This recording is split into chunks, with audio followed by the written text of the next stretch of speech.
नमस्कार विद्यार्थी मित्रांनो, विजन गव्हर्नमेंट जॉब या आपल्या एज्युकेशन चॅनलवरती आपलं पुन्हा एकदा स्वागत आहे. आज आपण राज्यशास्त्र या विषयातील काही महत्त्वाचे प्रश्न बघतोय. हे लेक्चर फक्त प्रश्न आणि उत्तर या स्वरूपातलंच असेल. त्याच्यामुळे तुम्हाला स्क्रीनवरती प्रश्न दिसेल, त्याचे खाली 4 ऑप्शन असतील आणि त्याच्यातून मग करेक्ट आन्सर. ओके, एक्सप्लेनेशन अगदी थोडक्यामध्ये बघूयात. या लेक्चरचा आपला पर्पज हाच आहे की सगळ्यांचीच आता येणाऱ्या एक्झामसाठी व्यवस्थित रिव्हिजन व्हावी, कारण आपण याच्यामध्ये काही नवीन शिकत नाही आहे. जे झालेलं आहे तुम्हाला ऑलरेडी, तुम्ही ज्याचा अभ्यास केलेला आहे त्याची फक्त आपण रिव्हिजन म्हणून प्रश्न उत्तर स्वरूपामध्ये लेक्चर बघतोय. ओके, तर वेळ न वाया घालवता आपण लेक्चरची सुरुवात करूया. आपल्या या लेक्चरमधला पहिला प्रश्न आहे, भारतीय राज्यघटनेच्या 10व्या परिशिष्टामध्ये कशाचा उल्लेख केला आहे? 10वं परिशिष्ट जे आहे म्हणजे 10th शेड्यूल्ड, असे टोटल 12 शेड्यूल्ड आहेत इंडियन कॉन्स्टिट्यूशनमध्ये. त्याच्यापैकी 10th शेड्यूलमध्ये कशाचा उल्लेख केला आहे? पंचायत राजचा केला आहे की भाषेचा केला आहे की पक्षांतर बंदी केला आहे की केंद्र आणि राज्य सत्ता वाटप याचा केलेला आहे? तर जे भारतीय राज्यघटना याच्यामध्ये 10व्या परिशिष्टामध्ये पक्षांतर बंदी कायदा किंवा पक्षांतर बंदी याचा उल्लेख केलेला आहे. ओके, तर हे तुम्ही लक्षात ठेवा. भारतीय राज्यघटनेचा 10व्या परिशिष्टामध्ये पक्षांतर बंदी याचा उल्लेख केलेला आहे. दुसरा प्रश्न बघू आपण. पहिली घटनादुरुस्ती कोणत्या वर्षी करण्यात आली? तर आपण बघितलं ज्यावेळेस घटनादुरुस्ती आपण कंप्लीट केल्या, तर एक 25 ते 26 घटनादुरुस्ती बघितल्या होत्या. त्यामध्ये आपण बघितलं की पहिली घटनादुरुस्ती जी आहे ही 9वं परिशिष्ट ॲड झालं त्याच्यामध्ये पहिल्या घटनादुरुस्तीने, आणि जमीन सुधारणाविषयक म्हणजे थोड्या माहिती पण त्याच्यामध्ये ॲड झाली. तर ते 1951ला झालं. म्हणजे पहिली घटनादुरुस्ती जी आहे ही 1951ला करण्यात आली, कारण 1950ला आपण कॉन्स्टिट्यूशनचा अवलंब करायला सुरुवात केली. ऑब्वियस आहे की त्याच्यानंतरच घटनादुरुस्ती होईल. तर 1951ला पहिली घटनादुरुस्ती झाली. पुढचा प्रश्न बघू आपण. कोणत्या घटनादुरुस्ती कायद्यामुळे गोवा, दमण दीव यांना केंद्रशासित प्रदेशाचा दर्जा प्राप्त झाला? आता आपल्याला सध्या माहिती आहे की गोवा हे राज्य आहे, बट ज्यावेळेस ही जी घटनादुरुस्ती झाली पहिल्यांदा, खाली ज्या दिल्यात म्हणजे 12वी घटनादुरुस्ती, 12वी घटनादुरुस्ती 1962, 13वी घटनादुरुस्ती कायदा 1962, 16वी, तर यावेळेस गोवा हे केंद्रशासित प्रदेश होतं. गोवा आणि दमण दीव हे दोन्ही ॲड झाल्यामुळं 8 केंद्रशासित प्रदेश बनले होते.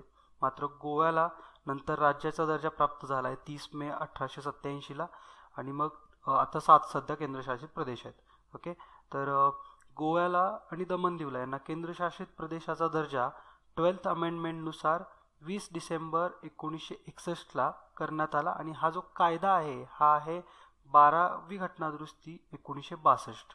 ओके, तर 12वी घटनादुरुस्ती कायदा 1962 नुसार गोवा आणि दमण दीव यांना केंद्रशासित प्रदेशाचा दर्जा प्राप्त करण्यात आलेला आहे.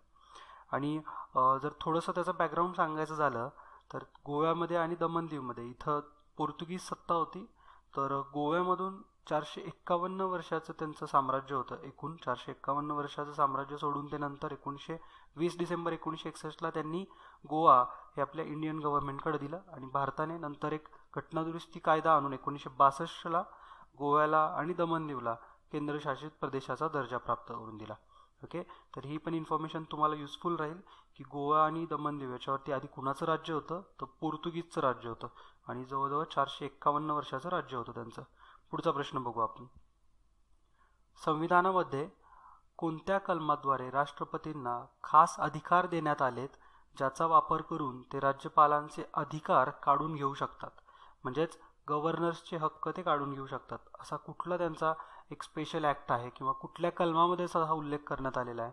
तर कलम 160 यानुसार राष्ट्रपती त्यांच्या खास अधिकारांचा वापर करून राज्यपालांकडे असलेले अधिकार काढून घेऊ शकतात. ओके, तर आता आपण पुढचा प्रश्न बघूत. सर्वोच्च न्यायालयाच्या सरन्यायाधीशाचे निवृत्तीचे वय किती असते? आता हे प्रश्न बऱ्याच जणांना सोपे वाटत असतील, बट असे भरपूर जण आहेत की ज्यांना म्हणजे हे एक्झॅक्टली याचे आन्सर्स माहीत नाही आहेत किंवा त्यांचा अभ्यास पूर्ण झालेला नाही आहे. मग त्यांच्यासाठी हे खरंच लेक्चर खूप महत्त्वाचं आहे, कारण आपण भरपूर प्रश्न असे कव्हर केलेत. मग आपल्याला हे आत्ता सध्या सोपं वाटते, बट एक्झाममध्ये आपण तिथं कन्फ्यूज होऊ शकतो. ओके, त्यामुळे ज्यांना येतं आहे त्यांनी थोडे पेशन्स ठेवा, हे लेक्चर शेवटपर्यंत बघा, आणि मग ज्यावेळेस तुम्ही सगळे क्वेश्चन बघाल त्यावेळेस तुम्हाला कळेल की आपली बराच पार्ट जो आहे वो रिवाईज झाला आणखीन एकदा. ओके, तर हा प्रश्न होता की सर्वोच्च न्यायालयाच्या सरन्यायाधीशाचे निवृत्तीचे वय किती असते? तर हे आत्ताच एक आपले जे सरन्यायाधीश आहेत म्हणजे चीफ जस्टिस ऑफ इंडिया यांची नियुक्ती झाली होती आणि म्हणजे ते ऑगस्टपर्यंतच आहेत. ऑगस्ट नंतर ते रिटायर्ड होतील बिकॉज ऑफ देअर एज. तर ते 65 वर्ष क्रॉस करतील म्हणून ते रिटायर्ड होत आहेत. म्हणजे 65 वर्ष हे निवृत्तीचं वय आहे. आणि सध्याचे आपले माहिती चीफ जस्टिस ऑफ इंडिया आहेत जगदीश सिंग खेर. ओके, पुढचा प्रश्न बघू आपण. खालीलपैकी कोणते विधान राष्ट्रपतींच्या संबंधित चुकीचे आहे? म्हणजे आपल्याला राष्ट्रपतींच्या संबंधित सगळे जे बरोबर विधान आहेत हे माहिती पाहिजेत, कारण आपल्याला चुकीचं विधान ओळखायचं आहे. ऑप्शन्स आहेत. राष्ट्रपतींच्या वयाची उच्च जी मर्यादा आहे ती नसते. म्हणजे राष्ट्रपतींच्या रिटायरमेंट एज असं काही फिक्स केलेलं नाही आहे, याचा अर्थ असा.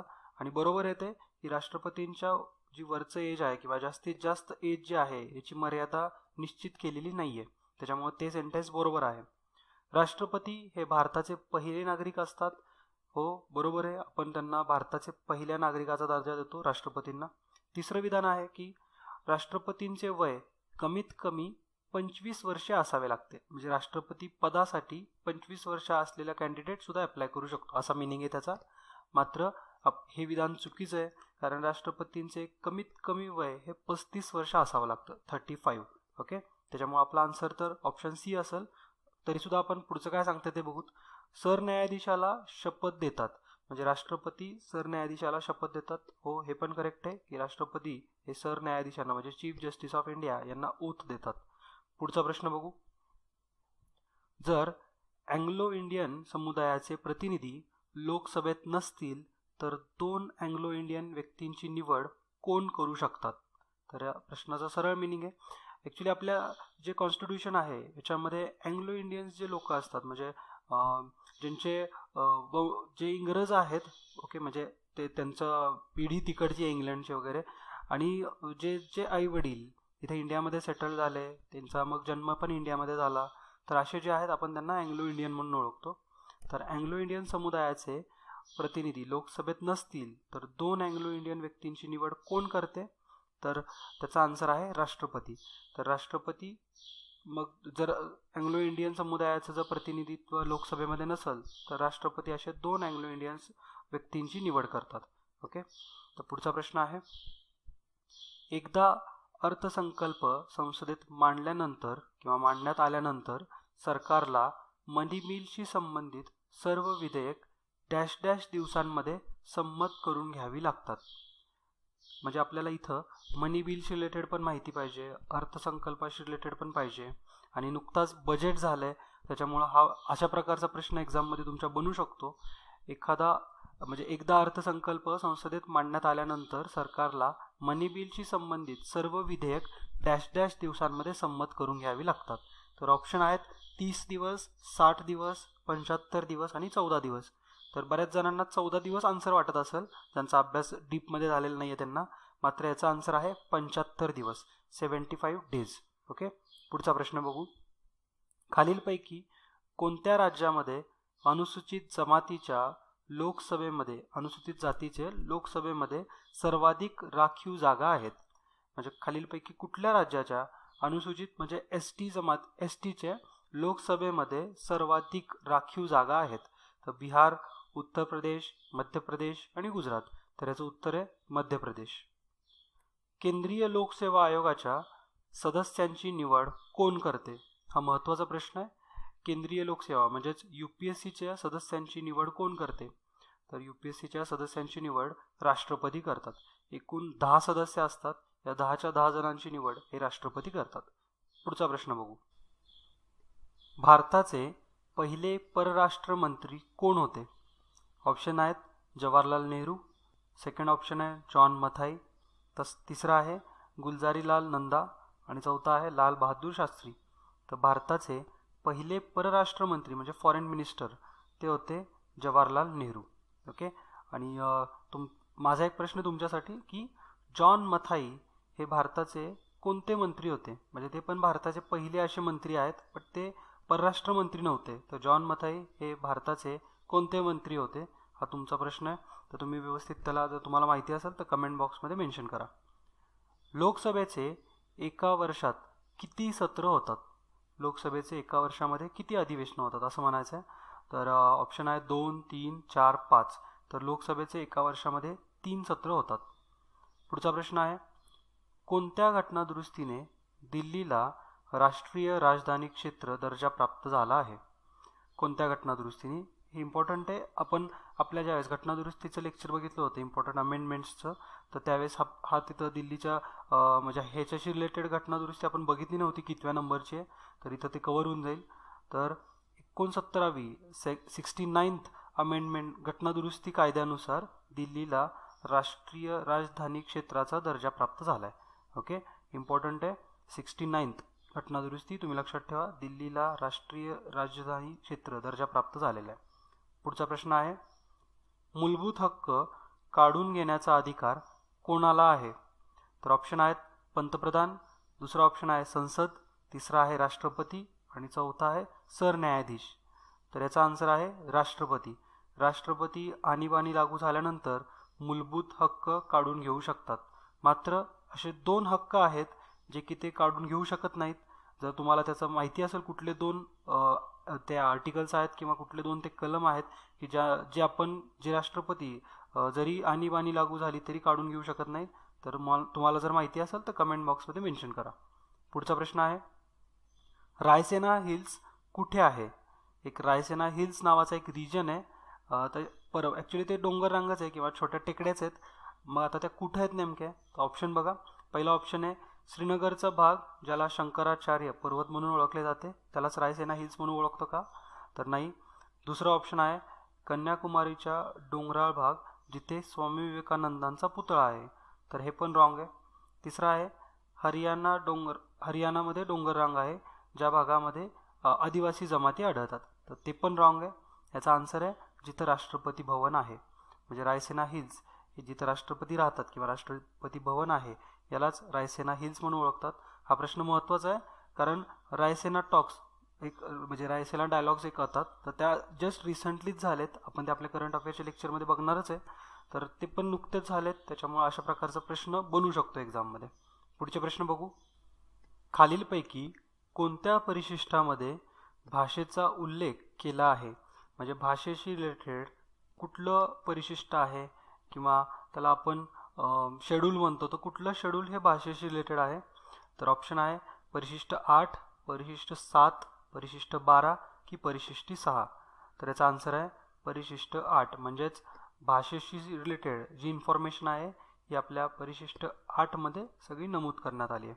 पुढचा प्रश्न आहे, भारतामध्ये राष्ट्रपतींची निवड खालीलपैकी कोणत्या मार्गाने होते? ऑप्शन्स आहेत डायरेक्ट इलेक्शन होऊन, दुसरा ऑप्शन आहे सिंगल ट्रान्सफरेबल वोट यानुसार, थर्ड ऑप्शन आहे प्रोपोर्शनल वोट सिस्टीमनुसार, चौथा ऑप्शन आहे ओपन बॅलेट सिस्टीमनुसार. तर याचा आन्सर आहे सिंगल ट्रान्सफरेबल वोट. तर यानुसार आपल्या राष्ट्रपतींची निवड केली जाते. पुढचा प्रश्न, निवडणूक आयोगाच्या अध्यक्षांची निवड कोण करतात? तर जे निवडणूक आयोग आहे, आता पण इलेक्शन्स रिसेंटलीच झालेत, अशा प्रकारचा प्रश्न एक्झाममध्ये बनू पण शकतो. तर निवडणूक आयोगाच्या जे अध्यक्ष असतात यांची निवड राष्ट्रपती करतात. ओके, तर बाकीचे जे ऑप्शन आहेत पंतप्रधान, सर्वोच्च न्यायालयाचे सरन्यायाधीश आणि निवडणूक आयोग हे चुकीचे आहेत. राष्ट्रपती हे त्याचा आन्सर असेल. पुढचा प्रश्न आहे, राष्ट्रपतींच्या मृत्यूनंतर उपराष्ट्रपती हे जास्तीत जास्त किती काळासाठी राष्ट्रपती पद सांभाळू शकतात? तर ऑप्शन आहेत 3 महिने, 2 महिने, 6 महिने की 4 महिने. तर याचा आन्सर आहे जास्तीत जास्त 6 महिने. 6 महिन्याच्या आत इलेक्शन हे व्हावंच लागतं आणि दुसरे राष्ट्रपती घोषित व्हावे लागतात. ओके, जर राष्ट्रपतींचा अकस्मात मृत्यू झाला किंवा त्यांना इम्पीचमेंट प्रोसेस थ्रू काढून टाकण्यात आलं तर फक्त जास्तीत जास्त 6 महिन्यांसाठीच उपराष्ट्रपती हे राष्ट्रपतींचा कार्यकाल किंवा त्यांचं पद सांभाळू शकतात. पुढचा प्रश्न आहे, संसदेच्या दोन्ही सदनांना एकत्रितपणे बोलवण्याचा अधिकार कोणाकडे आहे?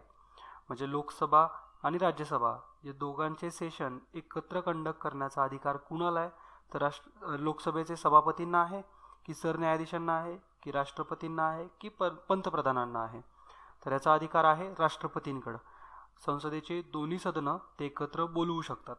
पुढचा प्रश्न आहे, निवडणूक आयुक्ताला बरखास्त करण्याचा अधिकार कुणाकडे आहे? हा महत्त्वाचा प्रश्न आहे. आपण बघितलं आत्ताच की निवडणूक आयुक्ताच्या अध्यक्षाची निवड कोण करते? तर राष्ट्रपती निवड करतात. मात्र निवडणूक आयुक्ताला बरखास्त म्हणजे चीफ इलेक्शन कमिशनरला बरखास्त करण्याचा अधिकार हा संसदेला आहे. आणि जसं आपण सरन्यायाधीशांना म्हणजे चीफ जस्टिस ऑफ इंडियाला आपण जसं इम्पिचमेंट प्रोसेस थ्रू काढून टाकतो म्हणजे बहुमतानंतर, तर तशाच प्रकारचं वोटिंग हे निवडणूक आयुक्ताच्या म्हणजे किंवा चीफ इलेक्शन कमिशनरला काढून टाकण्यासाठी सुद्धा तीच प्रोसेस अवलंबावी लागते आणि ते संसदेच्या मदतीनं करता येईल. म्हणजे संसदच फक्त निवडणूक आयुक्ताच्या अधिकार किंवा अध्यक्षाला काढून टाकू शकते. त्याची निवड मात्र राष्ट्रपती करतात. आणि जे चीफ इलेक्शन कमिशनर आहेत ह्याच्या अंडर आणखीन 2 असतात.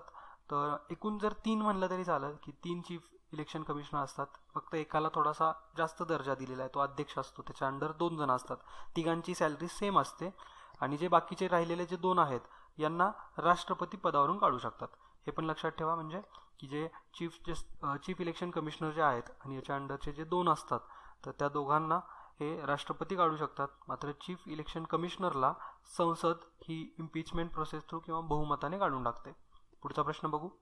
राष्ट्रपतींना पदावरून काढून टाकण्याची पद्धती खालीलपैकी कोणत्या देशाकडून घेण्यात आली आहे? आपल्या संविधानाने बऱ्याच गोष्टी वेगवेगळ्या देशांकडून घेतलेल्या आहेत. आपण आपल्या एक संविधानावरती एक स्पेशल लेक्चर पण बनवलं आहे, तर ते पण तुम्ही व्यवस्थित बघा एक्झामला जाण्याआधी. आणि तिथं पण तुम्हाला बऱ्याच नवीन गोष्टी बघायला भेटतील. तर राष्ट्रपतींना पदावरून काढून टाकण्याची जी पद्धती आहे ही आपण USA कडून घेतली आहे.